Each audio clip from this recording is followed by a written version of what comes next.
आज आपण जाणार आहोत लोणावळ्यातील सगळ्यात प्रसिद्ध मंदिरांमधील एक मंदिर, ते म्हणजे नारायणधाम। तर आजचा हा पूर्ण व्हिडिओ फक्त त्या एका मंदिरावर आहे। आज ते तुम्ही बघायला विसरू नका।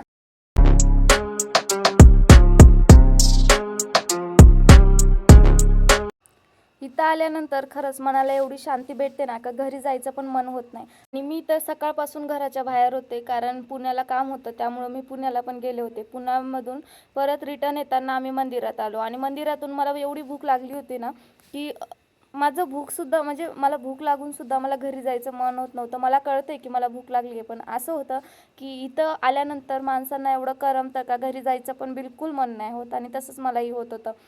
आणि त्यानंतर मग दर्शन वगैरे करून आम्ही मंदिरातच थोड्या वेळासाठी शांतीसाठी बसलो होतो।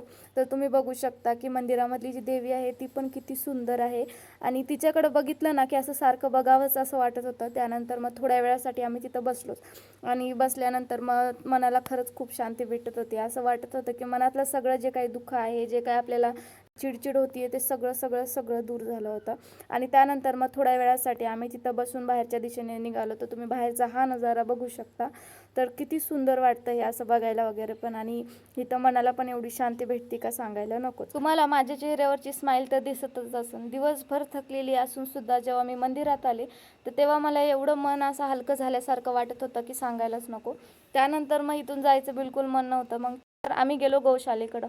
तर तुम्ही बघू शकता गौशालेकडेही आपण जर दान धर्म केलं तर आपल्याला तेवढंच पुण्य मिळतं असं म्हणतात। आणि इथं एवढ्या साऱ्या गायी आहेत जे देवासाठी दान वगैरे केलेले असतात, तर इथं हेच गायी ठेवलेल्या असाव्यात। तर इथं बघू शकता तुम्ही एवढ्या गायी, आणि त्यामध्ये मला भीती वाटत होती, कारण आय थिंक सो त्यांनी खायला मागत होत्या, आणि आम्ही म्हणजे ते एवढं मान वगैरे हलवत होत्या, मला भीती पण वाटत होती खूप सारी। मग मी तिथंच थांबले, मला पुढं जायचं म्हणजे बिलकुल मन नव्हतं, कारण त्यांची भीती वाटत होती। मग त्यानंतर ज्योष्ना तोपर्यंत जाऊन पण आली आणि दर्शन पण करून आली। तिला बोलले की मला पण जायचं आहे तिकडं, कारण कृष्णदेवाची एक मूर्ती होती ती खूप अप्रतिम होती, आणि मला तिथून ते असं म्हणजे एवढं अट्रॅक्टिव्ह वाटत होतं की मला जायचंच होतं, पण ते गायींची थोडी भीती वाटत होती। तर दर्शन वगैरे करून आम्ही परत बाहेरच्या दिशेने जात होतो। इथं बरेचसे असे भक्त असतात जे गौशालेमध्ये दान वगैरे करतात, म्हणजे त्यांना चारा वगैरे टाकतात। तर बाहेर आल्यानंतर पण तुम्ही बघू शकता इकडचा नजारा। मी तुम्हाला गार्डनचा वगैरे पण नजारा दाखवते थोडाफार। तर गार्डन वगैरे इथं आपण बसू पण शकतो, आणि एवढं भारी वाटत होतं ना तिथं। म्हणजे तिथलं एक वेगळीच गोष्ट आहे। तिथं काय आहे काय नाही माहिती नाही, पण तिथं खूप भारी वाटतं। तेवढ्यामध्ये मग आम्ही मस्त महादेवांचं पण दर्शन घेतलं।